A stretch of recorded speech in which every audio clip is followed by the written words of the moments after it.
Welcome to the MVP Show. Today we have Reza on the show. He's a principal consultant at Catapult Systems for the past 6 years.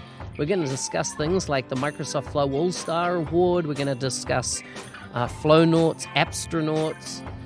Remember, full show notes can be found at nz365guy.com/197. Now let's get on with the show.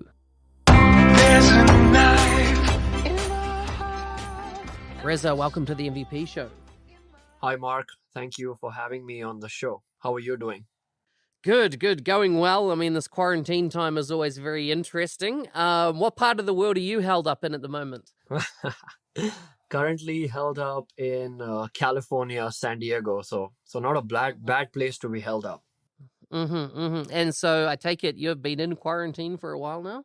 Yep, for me, it's been a little more than a month right now. So I have my father-in-law with me, my mother-in-law with me, my wife who's pregnant. So we got to be extremely careful. So we took our precautions even earlier than others did. So it's been like a month and a half now for us in quarantine. Wow. And so is this your first baby? Yes, sir. First. Awesome. When's it due? It's due in July. Oh, wow. This is so exciting for you. Very excited and nervous now with the scenario going around, of course. So how long you been in San Diego? Is that where you've been all your life, or what's your background? So basically in the United States, I stepped into US in 2007. I came here on an H-1 visa, which is like a work visa. And I've primarily been based out of Houston, Texas, ever since I've been here. Got married in 2011, which got me here to California with my wife here. And then we moved, we moved to Houston. I somehow convinced her to leave San Diego and go to Houston. And we spent like 4 years there. And then with her parents here being alone, it just happened that we were in California during this time of COVID. And unfortunately, this pandemic has locked me out here. And now with the baby on the way, we can't afford to leave California, at least until delivery and maybe even beyond, because I think we're going to be here for quite a while now. So what are you doing work-wise while you're in lockdown? So I work for an organization in Houston, Texas named Catapult Systems. And the beauty of my work over the course of the last 6 years with them has been mainly remote. My company promotes remote work a lot. And honestly, it must be a big change for a lot of folks. But for me, more or less, my work schedule has stayed the same. And I continue to work from home and keep delivering. Oh, that's good. That's so good. It's so good that you've got that continuity and you can carry on. But it is weird not knowing when this whole process will be over. Okay, so before you came to America, what country are you from? So I'm originally based from India. So I'm born and brought up in India.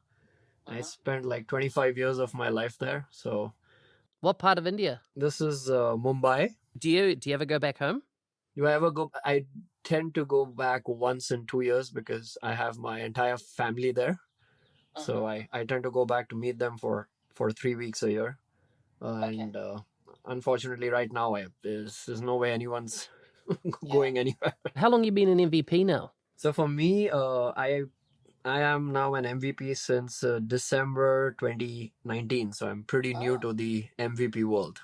Wow. So you'd have been a bit disappointed missing out on your first MVP summit. Yeah, my first MVP summit, and it went virtual. I was so looking forward to it, but I think I really enjoyed the virtual summit. Well, it was my first MVP summit anyways. So yeah, I didn't know what the true experience is. Hoping to experience that sometime in future again. So you're a business applications MVP. What kind of area, though, do you specialize within that? And what was your journey to becoming an MVP? So from a business application standpoint, I primarily focus on Power Apps and Power Automate. Those are the two primary areas of my expertise. I would like to say so. And I'm now also trying to grow my expertise in another new service of the Power Platform, which is Power Virtual Agents. So I'm really trying to grow and learn further within the Power Platform, trying to expand my skill set. And my journey for becoming an MVP, well, it's been a long journey, to be very honest with you, and it all started back in 20 somewhere around the 2014 time frame. Again, I'm talking about my entire journey right now. So 2014 was when I started getting connected to the Houston user group, and I started realizing how much good content is shared in a user group, and how people basically come to the groups and share their knowledge and interact with each other. And I've always been an introvert, surprisingly. Not many people. Everybody thinks that I'm really friendly and I'm very open, but that's not true. Used to be very shy, just sitting at the last bench in the user group and just listening to the event and quickly just leaving, no socializing. Slowly, steadily, I started opening up in the user group, and I believe it was in 2018. It was in 2018 when there was a Office 365 event hosted in Houston, and one of the speakers, unfortunately, he was an MVP. I think someone in his family had passed away, so he couldn't make that event. And it just so happened that the user group leaders used to see me, and they saw me, trying to contribute more in the group, and they thought, maybe let's just try this guy out. And I think the event was on a Saturday. I got notified like on a Friday morning about it. Wow, not much notice. And they were like, "Are you ready to present?" I'm like, "No," because I'm too nervous. And they were like, "We believe in you." And I was like, if they're giving me so much confidence, let's give this a shot. And I tried, and it worked. And it just so happened that my session was one of the most highly rated sessions as well. And that kind of gave me the impetus that I can do more. And I started then speaking in more user groups and trying to expand myself. And at the end of the day, no matter how hard you work, it's about someone noticing your hard work and taking you and guiding you. And Daniel Krishnan is another business applications MVP, someone who I look up to. And he was the one who actually noticed my work and really thought that I could potentially become an MVP in future. And he helped me, and he guided me and took me in the right direction. And very, very thankful to him, because it's honestly, if it was not for him, I don't think I would have made it this far. Wow, that's so good that another person, has helped influence you that way. What is what was the final process of you going through nomination and getting invited into the program?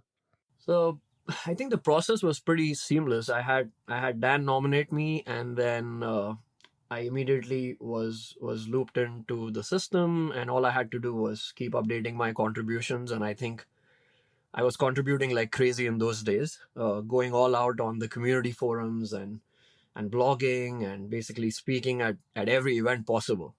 I must admit, I went overboard at times. And just kept plugging at it. And it took a while. I think he nominated me in somewhere around the August timeframe, if I remember. And every month I used to wait, thinking, I'll get in this month. And it was December when I finally broke through the system. So it was pretty seamless for me. And I got nominated again as well, but I don't think you can have multiple nominations. So Dan's nomination stood true for me. Wow, that's so good. Now tell me about some of these phrases I've heard in regards to you. I've seen the Microsoft Flow AllStar. I've seen, of course, Power Addicts. I've seen Flownaut, Abstronaut, which I think is I like that. Tell me a bit about the background here. Yeah. So so the Flow AllStar, I'll start with that one first. This was related to the Dynamic Communities team, and they nominated me as a Power Automate used to be called Microsoft Flow. So actually, this award was a Microsoft Flow AllStar. And this was purely for my contributions to the Dynamic Communities Group in terms of leading a local user group in Houston on the Power Platform, to contributing, to speaking at various events. And then the best part about this award was that this was this came from the community, so people voted for this. It had nothing to do with an organization claiming, oh, he's a great guy. No, it came from the people, which means a lot more to me. And a lot of folks voted for me, and I won that award. Very privileged to win this with two other genius MVPs from New Zealand, by the way, Reza Rad and Lela Ilati. Oh, wow. Very cool. Yes, I know them. So I won that All-Star award. And talking about astronaut and flownaut, I really love those cool words. But at the end of the day, those are the community forum super users.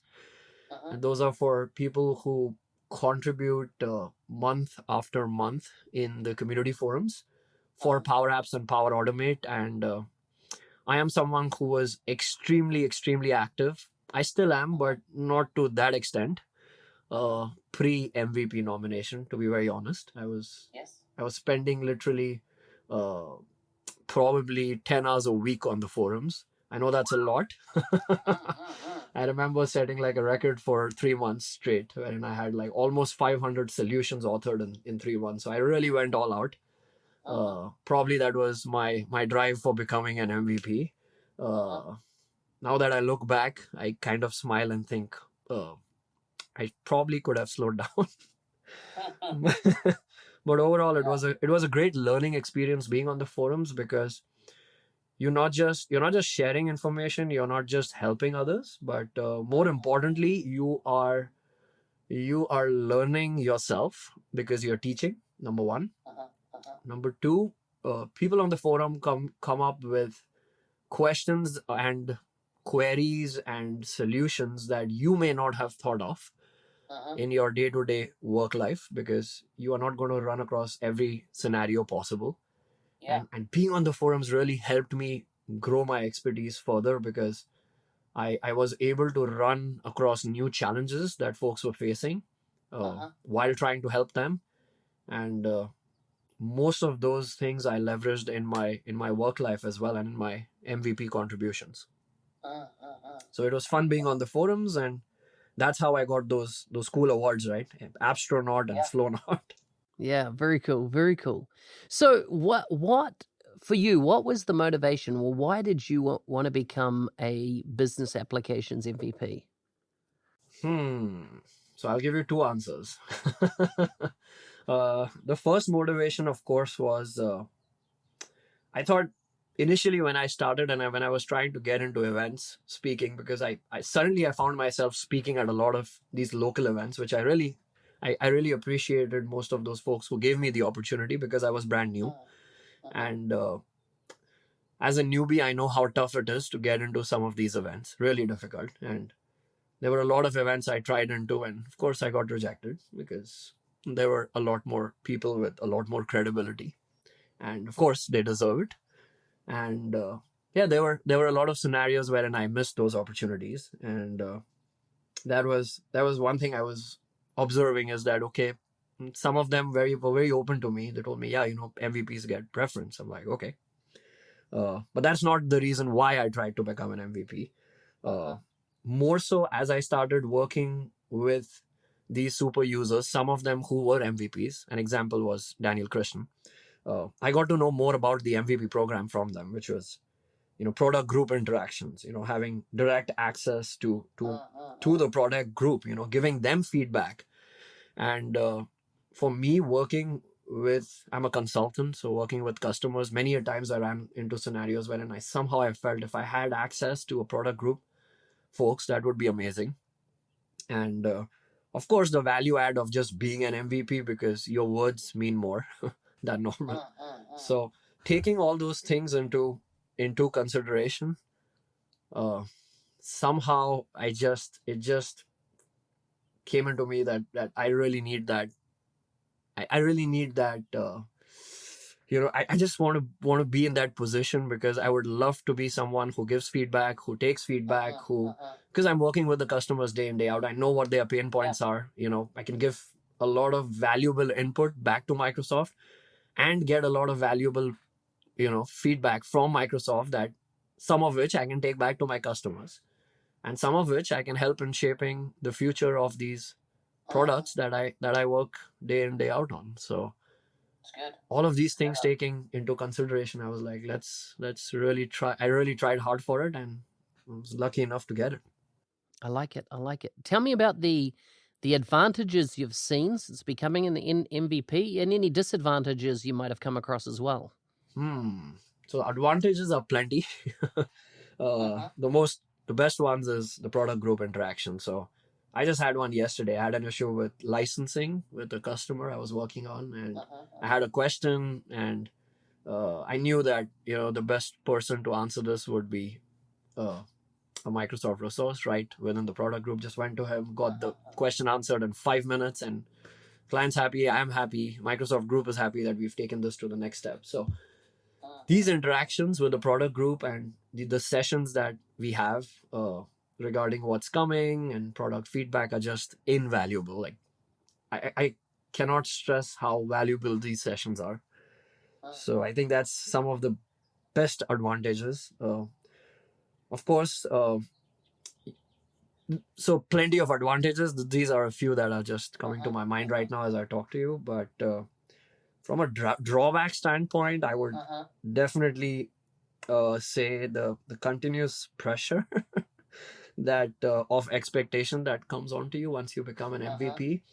Yeah. Again, this is up to the individual, right? It's up to you how you want to play it out. But I feel when I used to blog before as well. I do a lot of video blogging on my YouTube channel, and when I used to do that before, I used to be very carefree. Yes. Hey, I want to blog about this. I want to talk about something cool. Just go on, just record. You're done. Now I feel I need to be a lot more responsible in terms of what I'm blogging about, what I'm talking about. Am I opening up something I should not be sharing too early?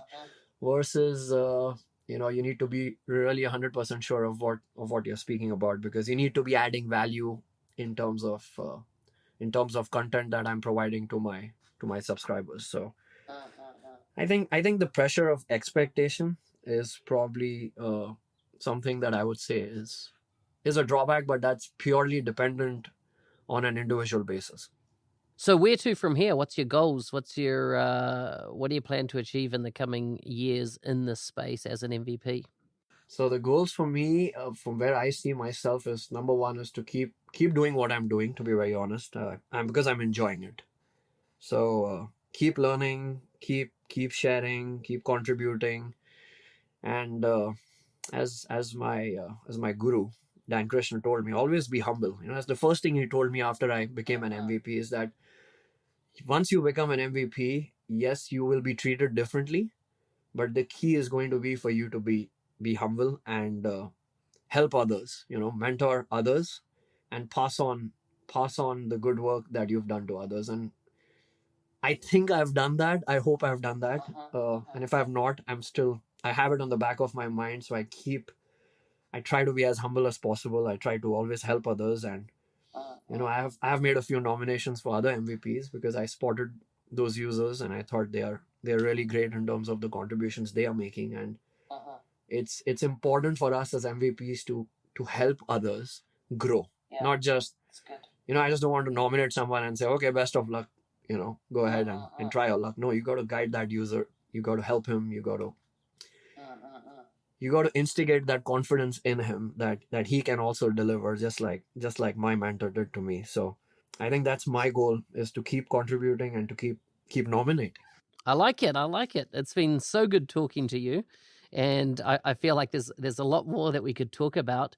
Just before we get onto some quickfire questions, do you have any hobbies that you do outside of the Power platform? It's hard to search for hobbies outside of Power Platform, but if I had to, I think it's the 1 hour a day that I spend on basic fitness training. So I do a lot of functional training in my free time, not weightlifting or bodybuilding as such, but I think I enjoy that, and I've hired a fitness trainer who now has to teach me virtually. So it's fun. I try to keep fit as much as I can because it's very important to stay healthy and fit. We are in front of our laptops and mobile devices all day, so it's not a healthy habit. So it's very important to detach and basically detox yourself. So I think that's something that I look up to in terms of a hobby. Alrighty, Reza, are you ready for some quickfire questions? All right, I don't know what they are, but I'm ready. Okay. Which famous person have you met? And Bollywood actor. Yeah, who? Salman Khan. Okay. Naturally, I don't know who that is, but... So he's like the Sylvester Stallone of Hollywood. Okay. Very cool. Very cool. What opportunity has come across your path in your lifetime, but you regret for not taking advantage of it? What opportunity? And this could be personal or professional? It can be anything you want. Could be anything I want. I had the opportunity to join one of my friends' company very early on, and I let that pass on. I think I could have gone in with him, and we could have done wonders. So I do kind of regret that. What is something you're certain you'll never experience? Something that I'm certain I will never experience. Drowning in a cruise ship, because I'm so scared I won't ever go to a cruise ship. Would you rather be the funniest person in the room or the smartest? With my friends, I think I'll say the funniest. But in a professional environment, I'll take the smartest. What activity or sport did you try as a kid and you didn't do well at it? Cricket. That's not good for an Indian to not do well at cricket. So you know how tough the competition is, right? In Yes, India. yes, So yes. I couldn't crack through even my the B team in my school. I could not. I was really bad at it. Well, from New Zealand, I know all about cricket and the importance it is in Indian culture. Okay, last question. If you could be famous, what would you be famous for? If I could be famous, what would I like to be famous for? Famous for being a good-hearted individual. Nice. I like it. Reza, it's been great to have you on the show. If people want to connect with you online, where could they find you? If they want to connect with me online, Twitter. I am very, very active on Twitter. My ID is at Reza Dorrani. Probably if you message me, I might not respond to you, but if you send me a tweet, you might get a response in 5 seconds. So I have this FOMO, which is the fear of missing out on Twitter. Every 20 minutes I'm on Twitter. I don't know why, but I'm just addicted to it.